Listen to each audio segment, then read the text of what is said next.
상속이 일어나고 나서 갑자기 이제 이러십니다. 착했던 막내가 왜 갑자기 이러지? 부모님의 재산을 말하는 건 대한민국에서는 정말 터부시돼 있습니다. 금기시되어 있죠. 그것에 대한 어떤 대비가 없다라는 얘기는 뭐냐면 지금의 70대와 80대 부모님이 정말 힘들게 일궈놓은 재산을 당신 세대에서 세금으로 다 날리겠다라는 얘기다.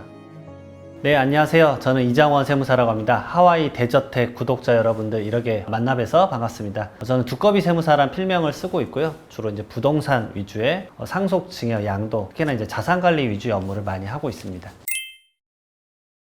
제가 강의 가면 진짜 제일 많이 듣는 질문이 이거든요. 현금 몰래 주면 안 걸리지 않아요? 이건데 정말 이제 이거 보시는 분들도 가장 여기서 집중하실 것 같은데 또 이런 경우도 많습니다. 나는 살아생전에 국세청으로부터 연락 받아본 적 단 한 번도 없어. 내가 매월 자녀 용돈 주는데 무슨 전화야? 이거 다 거짓말이야. 이러시는데 제가 걸리는 포인트를 딱 말씀을 드려보면 하실 겁니다. 대부분 이제 두 가지입니다. 첫 번째로 증여 쪽을 말씀을 드리면 증여도 결국은 큰 재산의 이동이 일어났었을 때 확인을 합니다. 여러분들 계좌를 한 번만 봐보십시오. 10년간 계좌 내역 중에서 제 장담합니다. 1000만 원 이상의 거래 내역이 손에 꼽으실 겁니다. 여러분들도 생각해보면 내가 1000만 원 이상의 이체를 한다? 대부분 어떤 전세 자금, 전세 보증금이나 주택을 취득할 때 그런 이동이 있지 않으실까라는 생각이 들어요. 대부분 10년치 내역 뽑아보면 100건도 안 되실 거예요. 그러면 그것만 조사를 하면 되거든요. 그게 언제 일어나냐? 대부분 이겁니다. 주택을 취득할 때나 아니면 거액의 전세 자금이 나갔을 때 이때 결국은 거액의 이제 이동이 생기는 건데 그 금액을 자녀가 낼 여력이 안 된다라고 하면 그때 세무조사가 발생하는 겁니다. 일반적인 생활비를 주고받았다라는 점은 지금 말씀 안 드리겠지만 상속 쪽에서 포착이 되고요. 대부분의 살아생전에 걸리는 자녀에게 준 내역이 걸리는 거는 대부분 주택을 취득했었을 때와 그 다음에 언제 전세자금 거액을 이체했었을 때입니다. 그러면 주택 취득자금부터 말씀을 드려보면 주택가격 6억 원 이상이거나 아니면 조정대상 지역이나 투기과열지구에 주택을 취득한다 그러면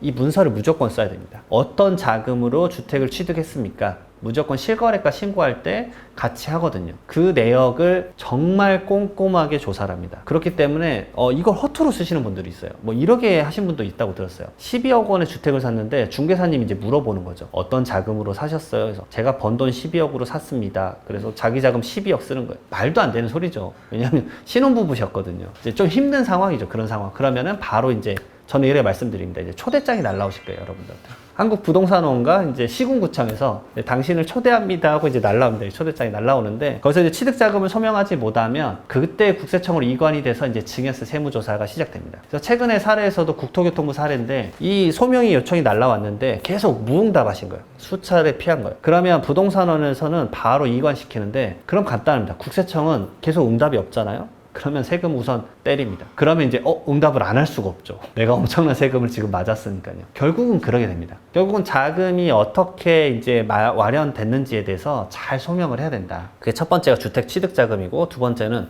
취득을 안 하면 안 걸리지 않을까라고 생각하셔서 전세로 넘어가세요. 그래서 이런 식이죠. 전세가 2년이 말 그대로 이제 속된 말로 한 바퀴니까 한 계약갱신해서 2바퀴 돌고 전세 자금 자녀가 몰래 가져가면 안 걸리지 않을까라고 생각하시는데 아주 얕은 수고요. 이제 PCI 기법으로 좀 잡힙니다. 그래서 전세자금을 잡아내는 방식은 이제 P는 이제 프로퍼티입니다. 재산이 증가됐다. 그리고 이제 플러스 C가 컨섬션. 자녀가 5년간 소비를 얼마 정도 했는가. 그다음 마이너스 인컴이에요.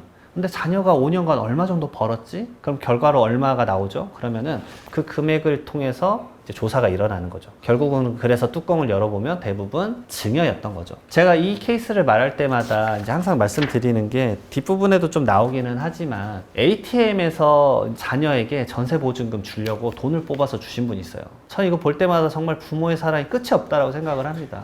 ATM에서 한 번 뽑을 때 100만 원 뽑을 수 있어요. 100만 원. 그리고 하루에 600만 원 뽑을 수 있습니다. 그래서 요즘 헤드라인 보시면 이게 많아요. 어디 은행 ATM 기계에서 600만 원씩 돈 뽑던 사내를 잡았더니 알고 봤더니 보이스피싱 인출책. 결국은 600만 원 한도를 정해놔서 하루에 많이 보이스피싱을 못하게 막는 거거든요. 근데 이분이 대단한 게 이렇게 600만 원씩 165일 동안 9억 9천만 원을 뽑아서 자녀를 주셨어요. 근데 걸린 거죠. 걸릴 수밖에 없죠. 그렇게 많은 금액을 뽑아서 줬으니까. 근데 그분이 이러신 거예요. CCTV를 봤나? 이게 아니죠. 그분의 이제 자녀분의 이제 PCI에는 도저히 말이 안 되는 거예요. 거의 10억의 이제 프로퍼티가 증가했고, 플러스 컨섬션을 봤더니 한 2억 원. 근데 자녀가 5년간 번 돈은 마이너스 인컴은 3억 원밖에 되지 않았어요. 9억 원이 이제 결국은 증여로 추징이 됐는데 이 세금은 가산세가 무섭습니다. 그래서 원세랑 가산세 포함해서 거의 한 3억 원 정도가 나왔죠. 그럼 자녀가 결국 그걸 내야 돼요. 그럼 자녀의 그 증여세를 자녀 대신해서 부모가 내준다? 그러면 증여세를 대신 내준 거에 대한 증여세가 붙습니다. 무한 루트로 붙습니다. 최저 가격 50만 원이 될 때까지. 그럼 대부분 1.3배가 늘어나거든요.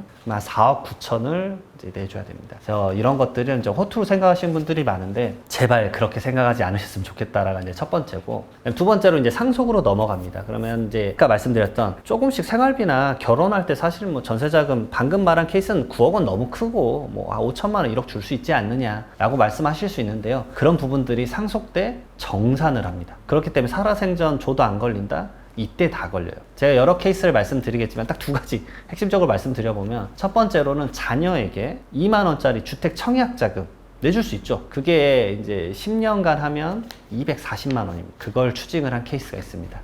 제가 지난달에 이제 추징을 이제 받았었죠. 그래서 이제 속된 말로 말씀드렸어요.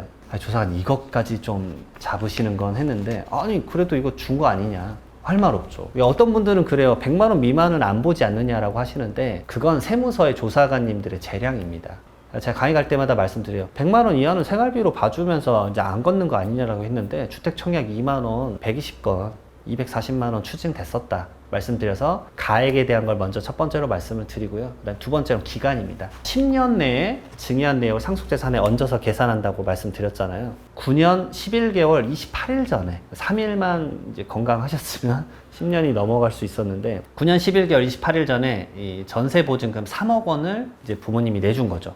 그 3억 원에 대해서 그 당시에 안 냈던 증여세를 먼저 내야 됩니다. 증여세 얼추 계산하면 한 4천만 원 되거든요. 근데 이제 그게 무섭습니다. 세금인 가산세가. 무신고했기 때문에 가산세 20% 800만 원 붙고, 납부 불성실 가산세가 연 8에서 10% 정도 붙어요. 그럼 10년 치니까 100% 정도가 붙기 때문에 한 4천만 원이 붙습니다. 이것만 해도 한 9천만 원이 되고요. 그 다음에 그 3억 원이 다시 상속세에 얹어집니다. 상속세 쭉쭉쭉 또 계산을 하게 되면 이걸로 한 2억 4천만 원 정도 이제 추징을 받으신 케이스가 있습니다. 말 그대로 10년치 계좌 내역을 그때 전부 다 정산합니다. 그래서 상속을 경험을 한번 해보신 분들은 자녀에게 뭐 용돈 줘도 안 걸려라고 하시는데, 그때 한 번에 이제 포착이 됩니다. 특히나 요즘 많이 포착되는 건 손자들 학비 내주는 거 많이 걸립니다. 왜냐면 외국에 대학을 가면 학비가 한 학기 그래도 막 3, 4천만 원씩 하니까 그걸 이제 할아버지가 이제 축하한다 하면서 내주시는데, 그런 부분들도 사실상 증여입니다. 그래서 추징을 될 수 있기 때문에 이런 부분들 좀 염려를 하셔서 이게 너무 허투루 생각하지 않으셨으면 좋겠다 말씀을 드립니다.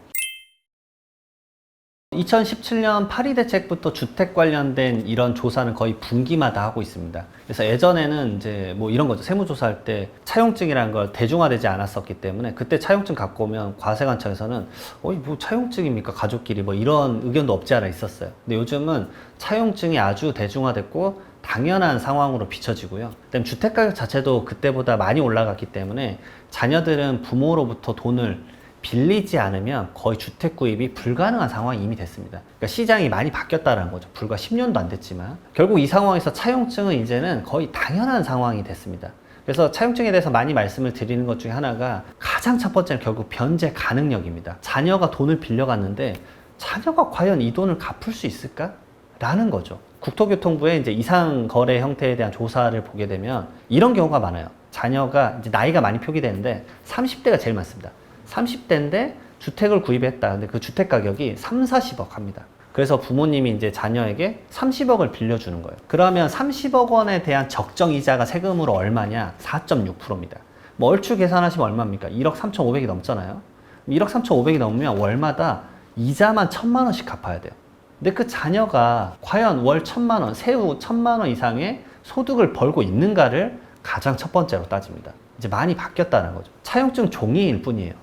그것에 맞춰서 과연 변제할 수 있는가를 가장 첫 번째로 본다라는 거 정말 유념하셔야 됩니다. 그러니까 터무니없이 너무 높은 가격을 빌려주고 그걸 자본이득을 가져갈 수 있게끔, 자산을 빨리 살 수 있게끔 하는 거는 너무 섣부른 행동이 아닌가라고 말씀을 드리고 싶고요. 그 다음에 이제 두 번째로는 이제 변제 능력이 있다라고 치더라도 과연 차용증에 따른 거래 형태를 제대로 지켰는가를 봅니다. 예를 들어서 10억을 빌렸고 이자율은 몇 프로고 매월 말일날 갚는다라고 이렇게 적어둘 수 있는데, 이런 경우가 많으세요. 한 2년간은 갚습니다. 자동이체 열심히 하세요. 그 다음에 이제 세무서에서 연락 안 오는데? 라고 이제 자동이체 이제 끊습니다. 그러면 어떻게 되느냐. 이제 조사는 항상 이제 머피의 법칙처럼 이제 4년 차에 이제 나오는 거죠. 그러면은 이제 이렇게 되는 겁니다. 2년간 이자 갚은 건 오케이 인정하겠다. 그러면 그동안에 이후에는 이자 갚지 않았으니까 이때 시점부터는 증여네요? 그럼 또 할 말이 없는 거죠. 생각보다 깊게 생각하셔야 된다라는 거 말씀드리고, 그다음에 세 번째, 이걸 정말 많은 분들이 이제 놓치시는 것 중에 하나인데, 조사를 그러면 운 좋게 1년 이내에 했다. 그래서 이체 하다가 이제 이체 내역 전부 다 소명을 했어요. 그러면 나 이제 세무조사가 끝났으니까 다시 내 거 안 보겠지? 말도 안 되는 소리입니다. 채무 사후 관리라는 게 있습니다. 국정감사에도 나왔고요. 결국은 제가 아버지로부터 10억을 빌려서 주택을 샀고 그것이 차용증대로 계속 이자 지급을 했다라는 게 명확해졌으니까 조사는 일단락 됐겠지만 그 채무 10억을 앞으로 갚아 나갔는가를 매년 체크를 합니다. 매년 체크를 하기 때문에 이런 부분들 좀 제대로 봐라. 제가 유사 예시로 하나 말씀을 드리면 부담부증여라는 게 있습니다. 임대보증금이나 근저당권이 껴있는 부동산을 그 채무를 자녀가 승계받으면서 이제 주택을 가져가는 거죠. 그래서 6억 원의 전세가 있던 주택을 이제 승계를 받았어요. 그리고 나서 제가 주구장창 말했던 게 뭐냐면 이 6억을 부모님이 절대 대신 갚아주면 안 된다. 왜냐면 그거는 눈 가리고 아웅이다. 말 그대로 6억 승계받았으면 이 부분을 빼고 나머지 부분에 대해서만 증여로 이제 혜택을 본 건데 이 6억을 대신 갚아주면 이것도 증여 아니냐. 이거 하지 마라. 라고 했는데 아니냐 다를까 다음 전세 세입자 구할 때 자녀에게 또 좀 소득을 만들어 주고 싶으신 거예요. 그래서 반전세로 3억에 150으로 바꾼 거죠. 여지없이 그 다음 연도에 이제 초대장이 또 날라왔습니다. 당신을 초대합니다 하고 왔어요. 3억 원을 어떻게 변제를 했느냐라고 날라온 거죠. 근데 결국 계좌 내역만 살짝 보면 아버지가 결국은 갚아준 거예요. 그러면 그 시점에 이제 증여로 또 추징을 받습니다. 말 그대로 간단하게 이제 소명이 돼서 일단락 됐으니까 나는 이제 좀 끝났구나 라고 생각하지 마시고 채무 사후 관리는 10년도 아니에요. 이거는 끝까지 합니다. 그러니까 제발 유념하셔서 좀 진행을 하셨으면 좋겠습니다. 우선은 가장 많이 조사 나오시는 분들이 제가 보니까 신혼부부예요. 왜냐면 신혼부부들이 결국은 내 집 마련, 그러니까 내가 그걸 자가로 사든 아니면 이제 대출을 받아서 뭐 살 수도 있겠지만 지원을 좀 받아서 사거나 아니면 전세 보증금의 이슈가 많거든요. 근데 이 얘기를 할 때마다 저는 항상 그 최근에 있었던 몇 년 되긴 했지만 그 예능 하나가 좀 떠오르거든요. 그게 결혼전쟁 2억 9천이라는 예능이 있었습니다. 그 예능에 이제 필모를 간단하게 말씀드리면 예비 결혼하실 이제 신랑 신부 10커플을 모아놓고 10일간 10게임을 합니다. 그래서 하루에 한 커플씩 이제 나가 떨어지는 거죠. 그래서 마지막에 남으면 2억 9천만 원을 상금으로 주는 거예요. 근데 왜 2억 9천만 원인지 저는 보자마자 사실 알았는데 그게 결혼 평균 자금이었습니다. 2022년도. 근데 지금은 결혼 평균 자금이 거의 3억 5천에 육박하죠. 결국 이런 자금을 줘야 되는데 여기다가 전부 다 증여세 세무조사가 일어나니까 과세관청도 아니라고 좀 느꼈었던 것 같아요. 그래서 최근에 개정이 됐었던 게 뭐냐면 혼인 및 출산 공제가 신설이 됐습니다. 그래서 요건 좀 많이들 알고 계시라고 말씀을 드리는 건데 일반적인 성년은 10년간 5천만 원까지 증여재산 공제를 받을 수가 있습니다. 말 그대로 5천만 원까지는 증여세가 발생 안 하죠. 거기다 플러스 혼인을 하거나 출산 관련되면 1억 원을 더 받을 수 있습니다. 혼인은 혼인 전 2년과 혼인 후 2년 이내에 받으면 되고요. 그다음 출산 같은 경우 출산일로부터 2년 이내에 받으면 1억 원을 받을 수 있습니다. 물론 혼인과 출산 합쳐서 1억 원입니다. 그러니까 혼인 때 3천만 원 받고 그다음 첫째 애기 낳았을 때 7천만 원 받았다 그러면 합쳐서 1억 원. 그러게 신랑이 1억 5천, 신부가 1억 5천 형성을 해서 딱 3억 원 결혼 평균 자금 맞추라는 얘기인 것 같아요. 결국 이런 제도를 여러분들이 잘 활용하셨으면 좋겠다라고 꼭 말씀을 드리고 싶습니다. 왜냐하면 신혼부부들에 대한 조사가 정말 빈번하거든요. 근데 이게 빈번하면 좋지 않을 것 같아요. 왜냐하면 국가 차원에선 지금 결혼과 출산을 장려하고 있는 입장에서 신혼부부들에 대해서는 뻑하면 조사 나온다 그러면 사실 그 인식이란 게 좀 안 좋게 퍼질 거기 때문에 이런 부분들 좀 유념하셨으면 좋겠습니다. 앞서 말씀드린 것과 같이 자녀분들이 많이 싸우고 있는 상황입니다. 왜 그런지 좀 사회적으로 저도 이제 연구도 해봤고 왜 그럴까 계속 이제 상담을 하면서 느끼게 된 건데 아무래도 제가 이제 무료 상담을 좀 해드리는 게 많다 보니까 이게 더 많은 케이스를 경험한 것 같은데 사실 환갑이라고 적어놨지만 실제 느끼는 건 저는 50대부터입니다. 첫 번째로는 위로는 부모 봉양, 아래로는 자녀에 대한 봉양이 껴 있습니다. 근데 기업의 입장에서 본인의 이제 근로소득이나 사업소득 관점에서는 거의 퇴직한 상태가 많습니다. 말 그대로 본인은 유동성이 없는 상태에서 위와 아래로 자금이 계속 흘러가는 상황이 정말 많더라고요. 그 상황에서 본인의 노후까지 생각한다? 그러면 속된 말로 미칠 노릇이거든요. 그래서 이분들에게 이런 생각이 들 수밖에 없어요. 상속이 일어나면 내 인생 마지막 자산 형성의 기회다 라고 될 수밖에 없더라고요. 물론 형제들 중에서도 경제적 능력이 다 차이가 날 겁니다. 뭐 첫째 분은 유복해서 괜찮아 이럴 수 있지만 막내 분은 지금 자산 형태가 아주 힘든 상황일 수 있어요. 그러면 상속이 일어났었을 때 다급할 수밖에 없습니다. 그럼 그때 생각나는 게 뭐냐면 오빠는 예전에 많이 받았잖아. 그런 게 치고 들어오는 거예요. 상속이 일어나고 나서 갑자기 이제 이러십니다. 착했던 막내가 왜 갑자기 이러지? 그게 전부 다 표현하지 못했을 뿐입니다. 왜냐? 부모님의 재산을 말하는 건 대한민국에선 정말 터부시되어 있습니다. 금기시되어 있죠. 저는 이렇게도 말씀드립니다. 이미 자녀들이 50대에서 60대인데 아직까지 상속에 대해서 얘기를 안 하고 있으면 이제 여기에 맞는 표현은 아니지만 직무유기하고 있다고 전 표현을 합니다. 왜냐하면 그 상속세 결국은 당신들이 내야 된다. 그리고 두 번째, 그것에 대한 어떤 대비가 없다라는 얘기는 뭐냐면 힘들게 부모님, 지금의 70대와 80대 부모님이 정말 힘들게 일궈놓은 재산을 당신 세대에서 세금으로 다 날리겠다라는 얘기다.